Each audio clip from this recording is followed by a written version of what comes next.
Bismillahirrahmanirrahim. Assalamualaikum warahmatullahi wabarakatuh.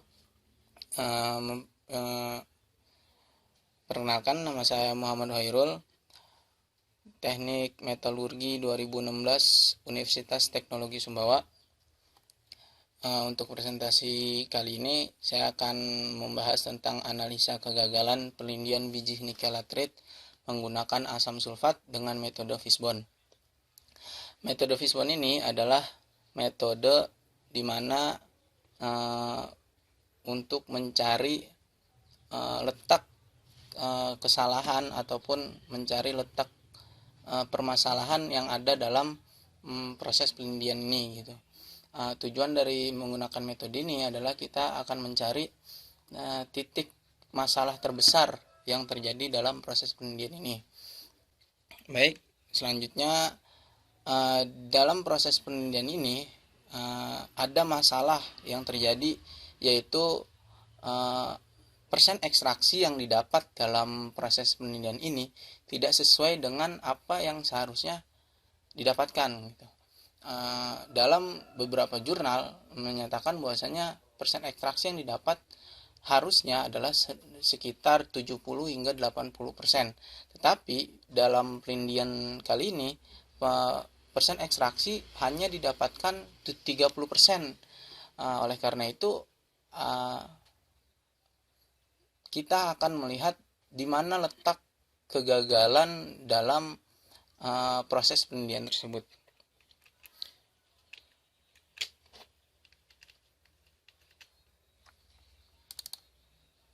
Baik, pada metode Fishbone ini kita akan masukkan masalah utama, yaitu adalah persen ekstraksi yang didapat tidak sesuai. Kemudian apa aja yang kita akan lihat dari kegagalan itu? Ada beberapa garis besar, beberapa poin-poin besar yang harus kita lihat dalam proses pelindian tersebut. Yang pertama adalah orangnya, ya kan? Kemudian yang kedua adalah mesinnya ataupun alat dari pelindian tersebut. Kemudian yang ketiga adalah metode pelindian biji laterit tersebut, dan yang terakhir adalah material yang digunakan dalam proses pelindian biji nikel laterit tersebut. Yang pertama, kita ambil dari permasalahan si orangnya. Si orangnya ini baru pertama kali melakukan pelindian dengan menggunakan asam sulfat, sehingga orang tersebut belum begitu paham dengan proses pelindian tersebut. Bisa jadi akan mengakibatkan proses pelindian tersebut tidak berjalan dengan baik. Kemudian mesinnya, yang kedua adalah mesinnya. Dalam proses pelindian ini, setup pelindian atau alat pelindian yang digunakan belum terstandarisasi, karena dilihat dari alat tersebut juga masih menggunakan alat-alat seadanya. Nantinya bisa jadi dari setup tersebut menjadi salah satu faktor kegagalan proses pelindian tersebut gitu. Nah, yang kemudian adalah stirrernya sudah rusak. Kemudian stirrer ini adalah alat untuk melakukan proses pengadukan. Stirrer ini rusak dikarenakan telah melakukan proses pelindian yang berkali-kali, sehingga dalam stirrer itu menjadi semakin aus atau semakin rusak. Nah, di sini menjadi satu masalah juga dalam kegagalan dari proses pelindian tersebut. Kemudian yang ketiga adalah metode atau proses pelindiannya. Nah, dalam metode atau proses pelindiannya kita bisa melihat dari kecepatan putarannya, mungkin kecepatan pengadukannya yang kurang cepat. Nah, dalam proses penelitian ini, kecepatan yang dilakukan atau kecepatan yang digunakan yaitu 300 rpm. Nah, kemudian dalam pengadukannya, penelitian itu tidak berjalan dengan baik. Nah, selain dari pengadukan yang tidak berjalan dengan baik, ada juga permasalahan dari kebocoran pada si setirnya. Karena setirnya sudah rusak, sehingga terjadi kebocoran dan besi magnetnya itu keluar dari si setir itu, sehingga bercampur dengan larutan atau bercampur dengan asam sulfat dalam proses penelitian tersebut, sehingga nilai recovery atau persen ekstraksi yang didapatkan tidak banyak gitu. Yang terakhir adalah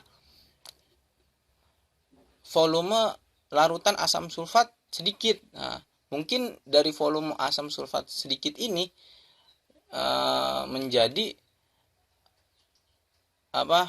persen ekstraksi yang didapat menjadi lebih sedikit juga gitu. Nah, selanjutnya adalah terlalu banyaknya sampel biji laterit.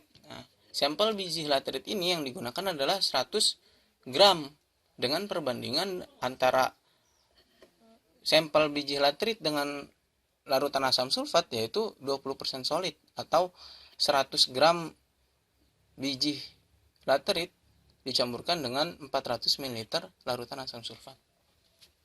Nah, dari sini kita mengambil titik besar, permasalahan besar yang terjadi dalam proses penelitian ini. Dalam proses penelitian ini yang permasalahan terbesarnya yaitu adalah di stirrer.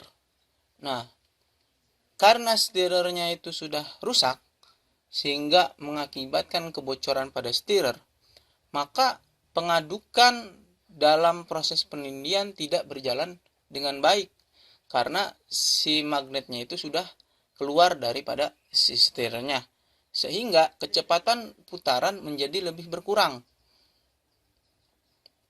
dan proses penelitian menjadi terganggu. Oleh karena itu, permasalahan terbesar dari proses penelitian biji nikel latrit menggunakan asam sulfat ini yaitu terletak pada si stirrernya. Kemudian kesimpulan dari permasalahan sedikitnya persen ekstraksi yang didapat dalam proses penelitian yaitu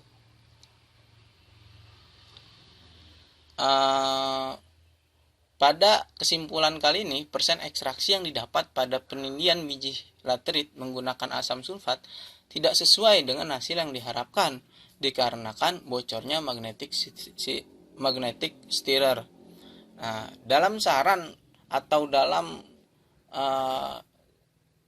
kedepannya harusnya diharapkan untuk mengganti magnetic stirrer dengan yang baru agar proses penelitian berjalan dengan baik, sehingga persen ekstraksi yang didapat nantinya sesuai dengan yang diharapkan.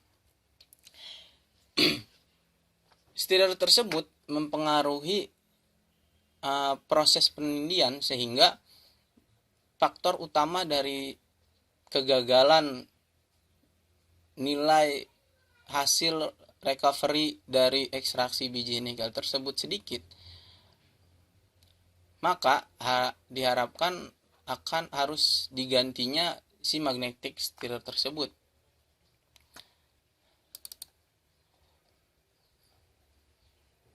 Baik, sekian dari saya. Assalamualaikum warahmatullahi wabarakatuh.